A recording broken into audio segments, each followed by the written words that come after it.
গণঅভ্যুত্থান পরবর্তী সংস্কার কার্যক্রমকে পুরো দমে সমর্থন দিচ্ছে চীন। আগারগাঁওয়ে বিনিয়োগ ভবনে এক সংবাদ সম্মেলনে দাবি করেন বিডার নির্বাহী চেয়ারম্যান চৌধুরী আশিক মাহমুদ বিন হারুন। তিনি জানান, সামনের দশকে বিদেশি বিনিয়োগ প্রাপ্তির বড় উৎস হবে চীন।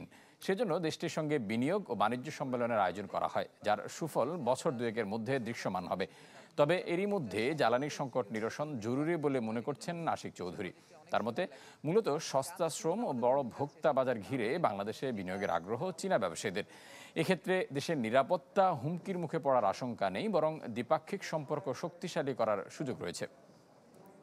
আমরা একটা নতুন রে অফ হোপ দেখতে পাচ্ছি। আমরা একটা নতুন ওনারা এই বাংলাদেশের এই ট্রানজিশনটাকে খুব হেভিলি সাপোর্ট করেন এবং ওনারা মনে করেন যে এই ট্রানজিশনটা এই রিফর্মটা বাংলাদেশের জন্য দরকার ছিল।